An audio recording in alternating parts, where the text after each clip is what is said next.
नमस्कार विद्यार्थी मित्रांनो, आज आपण अशा पद्धतीने भेटतोय याला दोन रिझन आहेत। पहिलं म्हणजे महाराष्ट्र शासनाकडून एक महत्त्वाचा निर्णय घेण्यात आला आहे, ज्या अंतर्गत आपल्याला आपल्या एग्जाम्स येताना दिसतील। कारण तो निर्णय असा आहे की डायरेक्ट इनडायरेक्टली इफेक्ट आपल्या एग्जाम्सवरती होणार आहे। आणि दुसरं रिझन आहे या व्हिडिओ सेशनचं की प्रत्येक संडेला आम्हाला तुमच्यापर्यंत इंटरेस्टिंग टॉपिक घेऊन यायचा आहे। मग तो करंट रिलेटेड असेल किंवा आपल्या कोर सब्जेक्टमधला असेल तर तो टॉपिक घेऊन येण्यासाठीची ही रंगीत तालीम पण असणार आहे आमच्यासाठी। तर त्यासाठी तुमची एंगेजमेंट महत्त्वाची ठरेल, कारण तुम्ही आम्हाला टॉपिक कमेंट करून सजेस्ट करणार आहात। सेशन हे 10 ते 20 मिनिटांपर्यंत चालेल, ज्यामधून भरपूर सारे मुद्दे आपण कव्हर करणार आहे। ठीक आहे, तो जो आपला महत्त्वाचा मुद्दा आहे तो म्हणजे मंत्रिमंडळाचा असा कोणता निर्णय आहे। तर मंत्रिमंडळाच्या बैठकीत भरपूर सारे निर्णय घेण्यात आलेत। त्यामध्ये मग कुक्कुटपालनाच्या पेमेंटशी संदर्भाचे निर्णय होते, त्यांचं पेमेंट वन शॉट मेथडनी होणार आहे। त्याच्यानंतर जे दारूवरती मद्यपान केंद्रांवरती जे राज्य उत्पादक शुल्क लागतं तर ते सुद्धा रद्द करण्यात आलं आहे काही महिन्यांसाठी कोविड पिरियडमुळे। तर असे काही निर्णय आहेत, पण आपल्याला महत्त्वाचा हा नाही आहे अजिबात। आपल्याला जो महत्त्वाचा निर्णय आहे तो म्हणजे मराठा समाजाला EWS कॅटेगरी अंतर्गत आरक्षण देण्याचा निर्णय हा राज्य सरकारने घेतलेला आहे। महत्त्वपूर्ण निर्णय आहे आणि खरं तर त्यांनीच पहिल्यांदा रद्द केलं होतं आणि आता बऱ्याचशा महिन्यानंतर म्हणजे जुलै एंडला त्यांनी हे रद्द केलं, GR काढला होता की EWS आरक्षण हे रद्द केलं जाते, मराठा समाजाला हे दिलं जाणार नाही आहे। याचं रिझन होतं की मराठा समाजाला 2 प्रकारच्या आरक्षणाचा लाभ मिळतोय अशा तक्रारी आल्या होत्या। 2 प्रकारचे आरक्षण कोणते? तर तुमच्या अपडेटसाठी तुम्हाला माहिती असायला पाहिजे की मराठा समाजाला SC-BC या कॅटेगरी अंतर्गत स्वतंत्र आरक्षणाची तरतूद केलेली आहे। आता हा मुद्दा सुप्रीम कोर्टमध्ये पेंडिंग आहे की त्यांना 16% आरक्षण द्यायचं आहे की 13% द्यायचं आहे की काय पद्धतीने। तर ऑलरेडी राज्य सरकारचं SC-BCच्या अंतर्गत मराठा समाजाला आरक्षण होतं आणि त्यानंतर ज्यावेळेस केंद्रामध्ये EWS आरक्षण सुरू झालं 2019च्या जानेवारीमध्ये, 7 जानेवारी 2019चा तो महत्त्वाचा निर्णय आहे की आर्थिकदृष्ट्या दुर्बल घटकांना म्हणजे EWS कॅटेगरी अंतर्गत, EWS म्हणजे इकॉनॉमिकली वीक सेक्शन, तर या अंतर्गत जे ओपन कॅटेगरीमध्ये आहेत संपूर्ण देशाचे नागरिक, तर अशांना आरक्षण दिलं जाणार आहे 10%चं। तर ते 10% आणि SC-BCच्या अंतर्गत स्पेशल इकॉनॉमिकली बॅकवर्ड क्लासच्या अंतर्गत मराठा समाजाला 13 किंवा 16%चं आरक्षण। तर अशा दोन्ही आरक्षणांचा लाभ होत होता अशा तक्रारी आल्या होत्या आणि त्यामुळे राज्य सरकारने आपल्या जुलै एंडलाच हे जे EWS आरक्षण आहे जे केंद्राकडून दिलं जातं तर ते मराठा समाजाला रद्द केलं होतं। आणि नंतर काही दिवसांनंतर सुप्रीम कोर्टमध्ये SC-BCचा मुद्दा आला आणि SC-BCला सुद्धा स्थगिती देण्यात आली, कारण ते आरक्षण किती टक्के द्यायचं याच्यावरून सुद्धा वाद सुरू आहे। कारण राज्यामध्ये आरक्षण आपलं 50%च्या वरती चाललं आहे, तर तसं व्हायला नाही पाहिजे। तर त्यासाठी म्हणून SC-BCला सुद्धा स्थगिती ठेवण्यात आली। 13% किंवा 16% किती द्यायचं ते आता थोडा चर्चेनंतर समजणार आहे। 25 जानेवारीला त्याचा निर्णय सुद्धा येईल, 25 जानेवारी 2021ला। सध्या तुम्हाला हा मुद्दा समजला आहे की मराठा समाजाला 2 प्रकारच्या आरक्षणाचा लाभ होत होता। एक आरक्षण होतं केंद्रातलं EWS आणि एक आहे SC-BC। EWS स्वतः राज्य सरकारनेच रद्द केलं होतं जुलैमध्ये आणि जे SC-BC आरक्षण आहे त्याला सुप्रीम कोर्टने स्थगिती दिली। त्यामुळं काय झालं की दोन्ही आरक्षणांचा लाभ आता मराठा समाजातील नागरिकांना होत नाही आहे आणि त्यामुळे मे बी आपल्या एक्झाम्स पण गव्हर्नमेंटने पोस्टपोन केल्या की सुप्रीम कोर्टचा काय निर्णय येतोय वगैरे बघण्यासाठी, किंवा कोविडचं कारण असेल तर आपल्या राज्यसेवा आयुक्त गट बच्या एक्झाम झालेल्या नाही आहेत। तर आत्ता फायनली जवळपास 6 महिन्यांनंतर राज्य सरकारने हा निर्णय घेतला आहे की राज्यामध्ये मराठा समाजाला EWS अंतर्गत आरक्षण दिलं जाईल किंवा दिलं जावं, म्हणजे त्यांचा शैक्षणिक संस्थांमधला काही आरक्षणाच्या अंतर्गतचा प्रवेश किंवा सरकारी नोकऱ्यांमधला प्रवेश हा निश्चित केला जाईल। 10% EWS आरक्षण तरी मिळेल। ठीक आहे, आता मी तुम्हाला हे दोन्ही आरक्षण अगदी डिटेलमध्ये समजून सांगणार आहे। आरक्षण आपल्या देशामध्ये कसं लागू झालं, कशा तरतुदी आहेत, हे सगळ्या गोष्टी मी तुम्हाला व्यवस्थितपणे सांगणार आहे। पण हा तुम्हाला चर्चेतला मुद्दा समजला आहे का की ऑलरेडी जे EWS राज्य सरकारकडूनच रद्द केलं होतं ते त्यांनी पुन्हा एकदा सुरू केलेलं आहे आणि त्यामुळे आपल्या एक्झाम्स मे बी आता होऊ शकतात। माझा एक असा अंदाज आहे की आपल्या एक्झाम्स फेबमध्ये व्हायला पाहिजेत, फेब 2021मध्ये। आयोग तर ऑलरेडी तयारच होता, आयोग आपली एक्झाम ऑक्टोबरमध्ये पण घ्यायला तयार होता। अगदी 4 दिवस आधी एक GR आला आणि त्याच्यामुळे आपल्या एक्झाम्स ह्या पोस्टपोन झाल्या। ठीक आहे, तर आयोग तयार आहे। आता हा एक प्रश्न आहे की क्वेश्चन पेपर कुठला बनेल, जुना असणार आहे की नवीन असणार आहे, त्याविषयी सुद्धा आपण नंतर कधीतरी चर्चा करू। ठीक आहे, तर हा विषय चर्चेमध्ये कुठून आला आहे, कसा आहे हे तुम्हाला समजलं। आता मेन सब्जेक्टकडे आपण येऊ, ते म्हणजे आरक्षण। आरक्षणमध्ये सुद्धा खास करून आपण EWS बद्दल जास्त बघूयात, कारण EWS हे रिसेंटली सुरू करण्यात आलेलं आरक्षण आहे, म्हणजे इकॉनॉमिकली वीक सेक्शनसाठी हे दिलं जातं. भारतामध्ये आरक्षणाबद्दल भरपूर सारे डिबेट होत राहतात की आरक्षण काढून टाकावं किंवा आरक्षण ठेवावं. तर आरक्षण चांगलं पण आहे आणि आरक्षण थोडंसं निगेटिव्ह सेन्समध्ये सुद्धा आहे. तर हे वालं जे आरक्षण टाईप आहे EWS हा 2019मध्येच इंट्रोड्यूस झाला. भरपूर साऱ्या ऑलरेडी सरकारने प्रयत्न केले होते की आर्थिकदृष्ट्या जे दुर्बल घटक असतील तर त्यांना आरक्षणाच्या अंतर्गत घेता यावं, मग ते भले ओपन कॅटेगरीमध्ये असोत किंवा इतर कुठल्याही. मात्र हे जे EWS आहे हे 7 जानेवारी 2019ला 103व्या घटनादुरुस्तीनुसार आपल्या संविधानामध्ये ॲड करण्यात आलं. आता नेमका मुद्दा काय, तर पहिल्यांदा हे समजून घ्या की इकॉनॉमिकली वीक सेक्शन हे नेमकं कुणाला ठरवायचं, म्हणजे एखादा घटक हा आर्थिकदृष्ट्या दुर्बल आहे हे कोण ठरवणार, त्याच्यासाठी क्रायटेरिया काय. तर त्याच्यासाठी 5 महत्त्वाचे क्रायटेरिया आहेत. पहिला क्रायटेरिया म्हणजे हा जो घटक असणार आहे किंवा तो जो व्यक्ती असेल त्याचं वार्षिक उत्पन्न हे 8 लाखांपेक्षा जास्त नको, म्हणजे ज्यांचं उत्पन्न 8 लाखांपेक्षा कमी आहे असे सगळे ह्या पहिल्या कॅटेगरीमध्ये बसतील. पहिले कॅटेगरी ते फुलफिल करतायत. दुसरा क्रायटेरिया जो आहे तो म्हणजे जर त्या व्यक्तीकडं स्वतःचं घर असेल तर ते घर 1000 स्क्वेअर फीटपेक्षा मोठं नको. ठीक आहे, म्हणजे स्वतःचं घरसुद्धा 1000 स्क्वेअर फीटच्या आतमध्येच त्याचा एरिया असायला पाहिजे. तिसरा क्रायटेरिया हा आहे की जर त्याच्याकडे शेत जमीन असेल त्या व्यक्तीकडं तर ती 5 एकरांपेक्षा जास्त नसावी. ठीक आहे, म्हणजे 5 एकरांपेक्षा कमी असलेले अगेन हा क्रायटेरिया फुलफिल करतात. चौथा महत्त्वाचा क्रायटेरिया तो म्हणजे जर त्या व्यक्तीकडं प्लॉट आहे, रिकामा प्लॉट आहे आणि तो महानगरच्या हद्दीमध्ये आहे, महानगरपालिकांच्या हद्दीमध्ये आहे, तर त्याचं एकूण जे यार्ड असणार ते 100 यार्डपेक्षा मोठं नको, म्हणजे तो प्लॉट हा 100 यार्डपेक्षा कमी साईजचा असायला पाहिजे. ठीक आहे, आणि पाचवा क्रायटेरिया तो म्हणजे जर हा प्लॉट हा महानगरपालिकांव्यतिरिक्त कुठल्या संस्थांच्या अंतर्गत येत असेल, म्हणजे नगरपालिका किंवा ग्रामपंचायतीच्या अंतर्गत, तर तो प्लॉट 200 यार्डपेक्षा मोठा नसावा. तर या जर 5 क्रायटेरियांना फुलफिल केलं तर हा व्यक्ती EWS कॅटेगरीसाठी पात्र ठरेल. मात्र सगळ्यात महत्त्वाची अट ही आहे की तो व्यक्ती हा ओपन कॅटेगरीशी बिलॉंग करणारा असावा. ओके, म्हणजे देशामध्ये जेवढे काही ओपन कॅटेगरीजमध्ये जे लोक येतात ज्यांना इतर कुठल्या आरक्षणाचा लाभ मिळालेला नाही, तर असेच नागरिक हे EWSसाठी ॲप्लिकेबल ठरतील.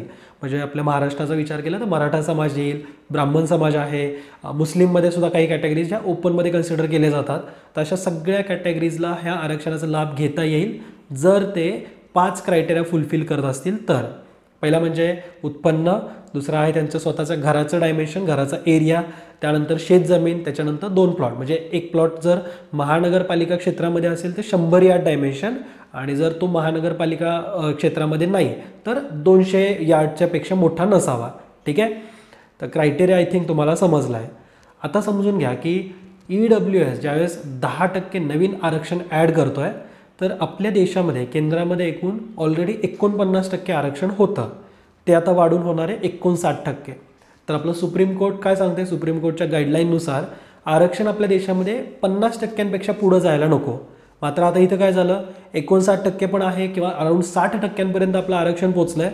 तर सुप्रीम कोर्टमध्ये हा मुद्दा फाऊल ठरेल किंवा याला स्टँड करता येणार नाही. तर त्याच्यासाठी आपल्याला घटनेमध्ये काही महत्त्वाच्या तरतुदी कराव्या लागतील, घटनेमध्ये बदल करावा लागेल, काही सबसेक्शन ॲड करावे लागतील. तर त्यानुसार आपल्याला पहिल्यांदा घटनेमध्ये आरक्षणाची तरतूद कुठून आली हे समजून घ्यायचं आहे. आरक्षणासाठी 15 आणि 16 हे कलम महत्त्वाचे आहेत. कलम 15मध्ये काय सांगितलं आहे की 15नुसार कोणत्याही प्रकारचं नागरिकांमध्ये भेदभाव केला जाणार नाही आहे. ठीक आहे, म्हणजे डिस्क्रिमिनेशन होणार नाही हे कलम 15मध्ये सांगितलं आहे. कलम 16 कशाशी संबंधित आहे, तर कलम 16 हे नोकऱ्यांच्या समान संधी संदर्भात आहे. म्हणजे सगळ्यांना, सगळ्या नागरिकांना नोकऱ्यांमध्ये समान संधी मिळाली पाहिजे हे कलम 16मध्ये सांगितलं आहे. तुमच्या डोक्यात 2-3 प्रश्न यायला पाहिजेत की सर मग आता ज्यावेळेस आरक्षण आपण कुठल्या तरी समूहाला देतो तर त्यावेळेस त्या समूहामध्ये आणि ज्याला आरक्षण देत नाही अशांमध्ये भेदभाव आपण करतो आहे की कलम 16मध्ये तर सांगितलं आहे की नोकऱ्यांमध्ये समान संधी, मात्र आपण नोकऱ्यांमध्ये आरक्षण पण बघतो. तर समान संधी कुठून आली, तर आपल्या घटनेमध्ये घटना निर्माण करताना घटनाकारांनी अतिशय बारीक सारीक विचार केलेला आहे. त्यानुसार काही सब कलम पण ॲड केले आहेत. याच्यामध्ये 15मधलं सबकलम 4 बघायचं आणि 16मधलं सबकलम 4. तर याच्यानुसार नेमकं काय दिलं आहे, तर आपल्या देशामधले असे जे घटक असतील की जे शैक्षणिकदृष्ट्या आणि सामाजिकदृष्ट्या मागास आहेत, तर त्यांच्या उन्नतीसाठी प्रयत्न करणं हे शासनाचं एक महत्त्वाचं कर्तव्य असणार आहे. हे 15.4 आणि 16.4 मध्ये दिलेलं आहे. आणि समजा आता एखादा घटक जो आहे सामाजिकदृष्ट्या शैक्षणिकदृष्ट्या जर मागास आहे तर त्याच्या उन्नतीसाठी सरकार कसेही निर्णय घेऊ शकतो जेणेकरून त्यांना एक फर्स्ट प्रायोरिटी दिली जावी किंवा त्यांच्या उन्नतीसाठी म्हणून जास्त प्रयत्न केले जावेत. तर हा निर्णय घेण्याचा अधिकार आपल्या संविधानामध्येच दिलेला आहे 15.4 आणि 16.4 मध्ये. मात्र इथं कुठंही आर्थिकदृष्ट्या दुर्बल हा शब्द उल्लेख नाही आहे आणि तोच शब्द उल्लेख 15.6 आणि 16.6 मध्ये करण्यात आला. 15.6 आणि 16.6 नुसार जसं 15.4 आणि 16.4 मध्ये दिलं आहे शैक्षणिकदृष्ट्या आणि सामाजिकदृष्ट्या मागास, तर तसंच आर्थिकदृष्ट्या मागासवर्गीयांना सुद्धा त्यांच्या उन्नतीसाठी म्हणून त्यांच्या अपलिफ्टमेंटसाठी म्हणून शासनाने काही ना काही पाऊल उचलावेत, त्याचं हे महत्त्वाचं कर्तव्य असणार आहे. तर अशा प्रकारचं सबसेक्शन ॲड करण्यात आलं. ठीक आहे. कलम हे अशा भाषेमध्ये नसतात. मी तुम्हाला समजावं यासाठी सिंपल करून सांगतोय. हा मुद्दा समजणं जास्त महत्त्वाचं आहे कारण समजलं तरच तुम्ही त्याचं ॲप्लिकेशन करू शकता, त्या रिलेटेड क्वेश्चन आले तर अटेंड करू शकता. तर म्हणून मी हे अगदी सोप्या भाषेमध्ये सांगितलं आहे. 15.6 आणि 16.6 हे सब कलम ॲड करण्यात आले आणि त्यासाठीचीच ही घटनादुरुस्ती झाली 103वी 103rd कॉन्स्टिट्युशनल अमेंडमेंट, ज्यानुसार EWS आरक्षण हे आता ॲड करण्यात आलं इकॉनॉमिकली वीक सेक्शनसाठी. ठीक आहे. आता 2-4 प्रश्न लगेच क्लिक व्हायला पाहिजेत कारण तुम्ही स्पर्धा परीक्षांची तयारी करताय आणि पटपट क्वेश्चन जर निर्माण झाले तर तुमचा अभ्यास प्रॉपर फ्लोमध्ये आहे हे तुम्हाला समजेल. पहिला क्वेश्चन हा यायला पाहिजे की सर आता 103वी घटनादुरुस्ती तर केली पण त्याच्यासाठी मग कोणत्या कलमाचा वापर केला जातो, कोणत्या कलमाचा वापर करून आपण घटनेमध्ये तरतूद करतो. दुसरा प्रश्न हा यायला पाहिजे की सर आपण जे मागास वर्ग आपण ठरवतो आहे म्हणजे जे इकॉनॉमिकली मागासचा क्रायटेरिया तर आपण बघितला की ते 8 लाखांपेक्षा कमी उत्पन्न क्षेत्रामध्ये प्लॉट वगैरे त्यांचे आपण सगळे क्रायटेरिया बघितलेत. तर जे शैक्षणिकदृष्ट्या आणि सामाजिकदृष्ट्या मागास आहेत तर ते कसे ठरवायचे, म्हणजे एखादा घटक हा मागास आहे त्याला आपण कशा पद्धतीने डिफाईन करणार, त्याच्यासाठी काय क्रायटेरिया असणार आहे, मग त्याची तरतूद आहे का आपल्या घटनेमध्ये, तर ते सुद्धा तुमच्या डोक्यात सगळे प्रश्न यायला पाहिजेत. तर हो, हे दोन्ही क्वेश्चनचे आन्सर मी तुम्हाला देतो आहे. पहिला म्हणजे 103वी जी घटनादुरुस्ती झाली त्याच्यासाठी ही कॉन्स्टिट्युशनल अमेंडमेंट होती, त्यासाठी कलम 368चा वापर करण्यात आला. त्याच्यासाठी आपल्याला स्पेशल ॲब्सोल्यूट मेजॉरिटीचा वापर करावा लागला. हे नेमकं ॲब्सोल्यूट मेजॉरिटी म्हणजे काय असतं, तर जे आपले लोकसभा किंवा राज्यसभा आहेत तर तिथं हे बिल पहिल्यांदा पारित करायचं आहे. त्यासाठी या बिलाला त्या लोकसभा किंवा राज्यसभेमध्ये असलेल्या सदस्य संख्यांच्या 50% जास्त सदस्यांनी त्याला संमती दिली पाहिजे. म्हणजे तो ठराव 50% जास्त मेजॉरिटीने पास झाला पाहिजे, पारित झाला पाहिजे, म्हणजे तो परत एकदा जॉईंट सेशनमध्ये मांडता येईल. आता हे जे इकॉनॉमिकली वीक सेक्शन जे बिल होतं तर ते पहिल्यांदा लोकसभेमध्ये पारित करण्यात आलं. लोकसभेमध्ये ऑफकोर्स सरकारला मेजॉरिटी आहे तर तिथून काही प्रॉब्लेम आला नाही. त्यानंतर दोन्ही सभागृहांच्या एकूण सदस्य जे उपस्थित आहेत आणि जे मतदान करतील ते यांच्या 2/3 मतांनी जर हे बिल पारित झालं तर ती घटनादुरुस्ती आपण 368 नुसार करतोय. तर त्या पद्धतीने हे बिल पारित करण्यात आलं आणि आता ते 15.6 आणि 16.6 हे सबसेक्शन ॲड करण्यात आलेत. ठीक आहे. म्हणजे हे कॉन्स्टिट्युशनली स्टँड करणार आहे सुप्रीम कोर्टमध्ये, याच्यामध्ये आता कुठल्याही प्रकारचा वादसुद्धा नाही आहे. ओके. आता हे समजून घ्या की आपल्या संविधानामध्ये कोणत्या घटकाला आपण सोशल म्हणजेच सामाजिकदृष्ट्या किंवा एज्युकेशनली म्हणजे शैक्षणिकदृष्ट्या मागास ठरवतो आहे. तर त्यासाठी म्हणून सुद्धा तरतूद आहे. कलम 340 महत्त्वाचं आहे.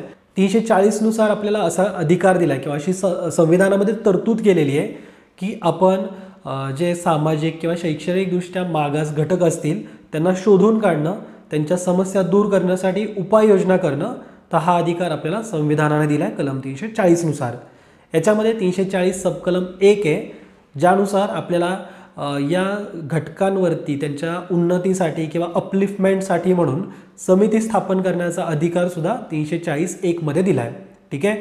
आणि याच कलम 340 सबकलम 1चाच वापर करून आपल्या देशामध्ये पहिली महत्त्वाची समिती गठीत करण्यात आली. 1953ची ती समिती आहे, काकासाहेब कालेलकर समिती. यावरती UPSCमध्ये भरपूर वेळेस क्वेश्चन आलेला आहे. MPSC सुद्धा UPSCला फॉलो करतोय, त्याच्यामुळे आपल्याला भविष्यात क्वेश्चन दिसतीलच. तर काकासाहेब कालेलकर समिती ही पहिली समिती आहे की ज्या समितीने देशामधले सामाजिकदृष्ट्या आणि शैक्षणिकदृष्ट्या मागास घटक हे शोधून काढले, त्यांच्या उन्नतीसाठी म्हणून शिफारसी मेन्शन केल्या, त्यांच्या रिपोर्टनुसार शिफारशी देण्यात आल्या. तर ही आपल्या देशातली पहिली समिती असल्यामुळे तुम्ही लक्षातच ठेवा. ठीक आहे, 1953ची काकासाहेब कालेलकर समिती. त्यानंतर दुसरी समिती 1978ला गठीत करण्यात आली. 1978चं BP मंडल कमिशन किंवा BP मंडल समिती, ज्यानुसार एक महत्त्वाची तरतूद त्यांनी मेन्शन केली किंवा शिफारस त्यांनी दिली आहे की आपल्या देशामध्ये OBCसाठी म्हणून 27.5% आरक्षण दिलं जावं. तर अशी शिफारस मंडल कमिशननी केलेली किंवा मंडल समितीने केली आहे. ठीक आहे, तर ही शिफारस महत्त्वाची आहे. UPSCने खरंच भरपूर वेळेस क्वेश्चन विचारला आहे, तर तुम्ही थोडंसं याबद्दलचं ॲनालिसिस ठेवा. ओके, तर आय होप मी तुम्हाला अगदी व्यवस्थितपणे पूर्ण टाईमलाईन आखली. मी थोडं रिव्हर्स गेलेलो आहे. 7 जानेवारी 2019 पासून आपला प्रवास थोडा उलटा सुरू झाला आणि आपण 1953-1978 मधल्या समितींवरती येऊन थांबलो आहे. ठीक आहे, आणि या प्रवासामध्ये जे इकॉनॉमिकली वीक सेक्शनचं आरक्षण कसं इंट्रोड्यूस झालं हे समजलं असेल तुम्हाला, आणि आपल्या संविधानामधल्या कुठल्या महत्त्वाच्या तरतुदी आहेत या गोष्टी तुम्हाला समजल्या असतील. तर आजचं सेशन तुम्हाला कसं वाटलं हे आम्हाला नक्की कमेंट करून कळवायचं आहे.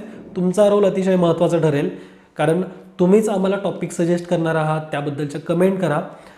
यूट्यूबवरती ना तुम्हाला भरकटणारं असं भरपूर सारं मटेरियल मिळेल, आणि त्याच्या नादामध्ये तुमचा अभ्यास तुम्ही बाजूला सोडत बाकीच्या गोष्टींमध्ये वेळ देताय. तर तसं अजिबात करू नका. त्यासाठीच संडे एक इंटरॅक्शन सेशन ठेवायचं आहे, आणि ही छोटीशी एक रंगीत तालीम होती त्याची. तुम्हाला आय होप आवडलं असेल. टॉपिक सजेस्ट करायला अजिबात विसरू नका. आणि एक्झाम आपले येणार आहेत.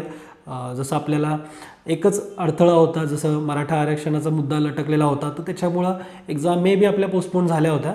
तसं काही उघड आपल्याला कुठलंही रिझन मिळालेलं नाही आहे. पण ठीक आहे, आता कोविडचं कारण जर गव्हर्नमेंटने नाही सांगितलं तर आपल्या एक्झाम्स आता व्हायला पाहिजेत. आणि एक अंदाज आहे की फेब 2021मध्ये आपल्या एक्झाम्स होऊ शकतात. आपल्याला ॲटलिस्ट 30 ते 40 दिवसांचा तरी आयोगाने वेळ द्यावा. आत्ता लगेच तुम्हाला मे बी एक 10 दिवसांमध्ये वगैरे नोटिफिकेशनसुद्धा दिसेल.